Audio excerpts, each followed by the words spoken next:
Australian men who were found guilty of raping a 17-year-old Norwegian teen in Croatia are not going to face any prison time because they managed to pay a fine and now they're back in Australia.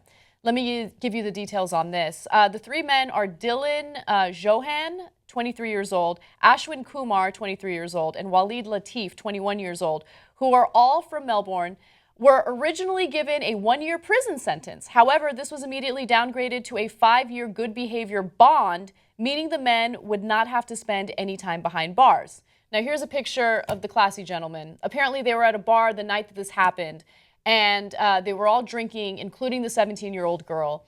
And then finally, according to these allegations, they forced her into a bathroom and then had sex with her one by one. Okay. So they drugged her and they raped her by all accounts. So they were found guilty. They were found guilty, yes.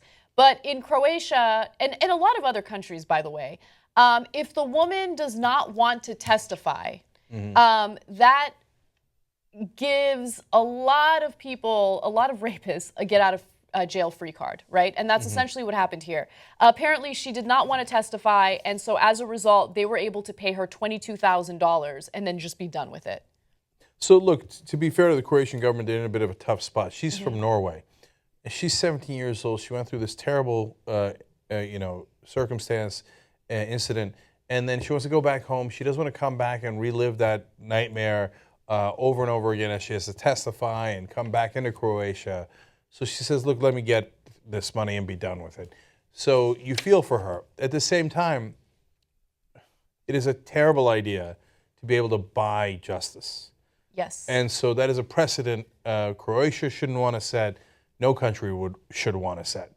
So I don't know how they could have gotten her back into Croatia to testify against them, but I would have tried everything I could. Because now, think about it. When people come in, tourists come in, they have more of a free pass to do this kind of thing. Yeah, it sends a bad message, and it emboldens people who are likely to commit these types of crimes again. So let me give you an example.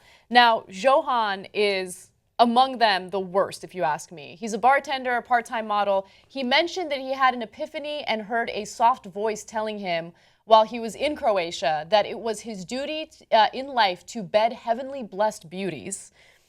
He also wrote on social media, 4 days into my Adonis shred, and these cuts are coming in deeper than the Baltic seas. My gift from the gods was this blessed block of heathen marble. My curse from the gods is that I must sculpt it with my bare hands. Okay, so he sounds kind of douchey, right? But then you hear what he said right before he boarded a flight back to Australia. Just days after securing his freedom, he inquired about the possibility of having sex on an airplane and joining the Mile High Club with an airline stewardess before boarding his flight. Okay, no. So the beginning parts of those quotes about how he's shredded and this and that. First of all, if you're shredded, go get laid without raping people. But okay, a lot of dudes will talk about how they're shredded and how they're gonna get laid. No big deal. But then you rape someone, and then after you're able to secure your freedom by buying your way out of justice, you're still talking about joining the Mile High Club as you get into the plane. Have some sense of decency, man. And that's what the problem is. Once people are allowed to just buy their way out of prison, then they think I'm above the law. I don't need to have decency.